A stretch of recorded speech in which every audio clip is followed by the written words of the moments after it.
Protezione civile in piazza anche ad Agrigento per illustrare quelli che sono i rischi per la pubblica incolumità in caso di particolari eventi, tra cui terremoti, alluvioni eccetera. Sì, oggi il Dipartimento Nazionale della Protezione Civile ha organizzato in tutti i capoluoghi d'Italia in contemporanea questa manifestazione Io non rischio,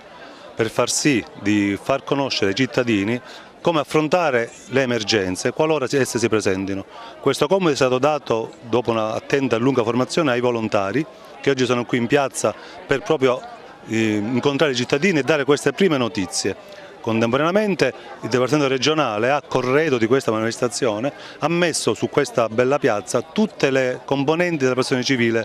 regionali, quindi i Vigili del Fuoco, la Forestale, il Dipartimento regionale, il Libero Consorzio, la Questura. In contemporanea c'è un percorso, un trekking urbano oggi, dalla collina di Agrigento dove c'è il Duomo che ha i noti problemi di dissesto, che si snoderà fino al centro storico fino ad arrivare al vecchio quartiere di Santa Croce, oggetto e vittima di un grave dissesto degli anni passati. Il Corpo Forestale della Regione assieme a tutti gli altri organi di protezione civile oggi nella giornata, nella 7ª edizione di Io non rischio.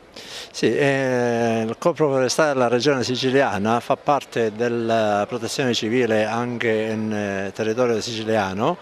e partecipiamo con tutti gli altri corpi di polizia, quindi di protezione civile, a tutte le calamità, gli eventi che si sono verificati, anche episodi ultimi come quelli di Amatrice, dove anche noi siamo stati presenti nell'operazione di salvataggio delle persone. Vigili del Fuoco presenti oggi in piazza per lezioni di protezione civile.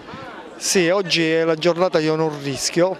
organizzata dalla protezione civile, noi siamo stati invitati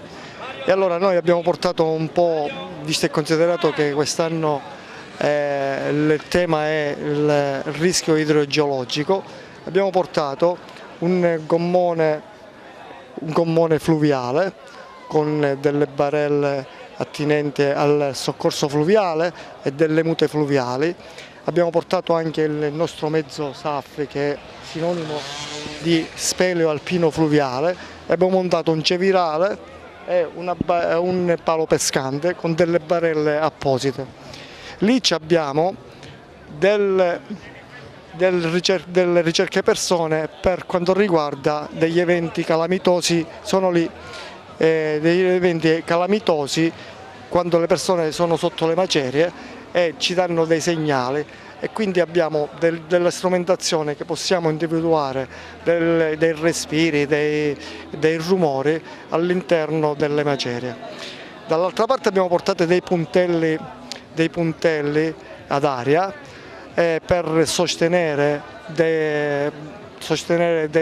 abitazioni o come posso dire, quando ci sono degli eventi catastrofici di terremoti, mettiamo in primo soccorso facendo in modo che noi possiamo lavorare in sicurezza.